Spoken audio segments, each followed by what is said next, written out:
Hi, my name is Kimberley Wilson. I'm a chartered counselling psychologist with a master's degree in nutrition and the author of Unprocessed, What Your Diet is Doing to Your Brain. So it is true to say that there is a very large and loud conversation about ultra-processed foods going on at the moment.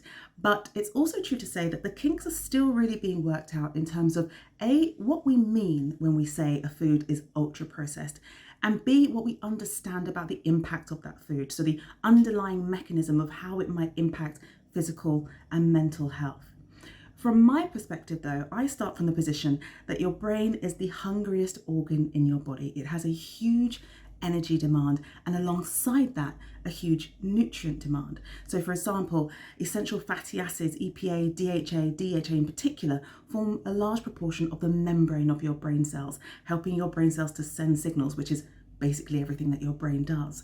But then your neurotransmitters, serotonin, acetylcholine, dopamine, are made from nutrients. So your brain's literal structure and function depend on nutrients that have to come in sufficient quantities from the diet. And this is where there's a concern around the standard diet in the UK and certainly the US too.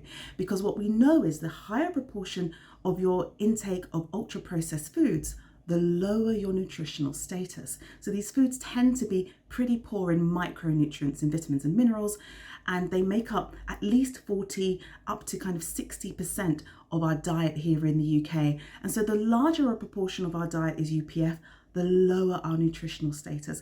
And that could create a bit of a nutritional crisis for the brain. And it's also a particular concern for the 20% of children in the UK who get nearly 80% of their energy from this category of foods. So for me, it's about the nutrients that your brain needs, that we know it needs to function well, that you're less likely to get the higher the proportion of UPF in your diet.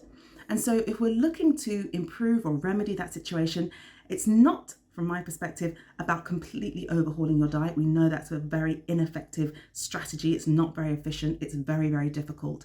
It's not about starting an extreme plan, throwing everything out of your cupboards and starting all over again. That's not how psychology and the psychology of eating works.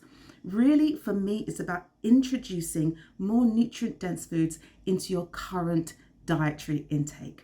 So adding fruits and vegetables to your breakfast cereal, adding a side salad to the sandwich or even the meal deal that you're eating at lunchtime. So increasing the nutrient density of your foods, of your current dietary intake to start providing your brain with the nutrients that it requires. I think the emphasis should be on polyphenol-rich foods, so brightly coloured foods like berries and deeply coloured fruits and vegetables. Fibre is particularly important for protecting the brain. When your gut microbes break down fibre, they produce short-chain fatty acids that protect the blood-brain barrier, and of course increasing the intake, which we know on a population level in the UK is very low, of omega-3 fatty acids, particularly EPA and DHA, which are the marine omega-3s, making sure that you're either eating 1 to 2 portions of oily fish per week or getting a DHA-rich supplement to make up any shortfall in your dietary intake. That is where I would start. Nothing extreme, nothing excessive, but just starting to feed your brain the nutrients it needs to function well and happily into the new year.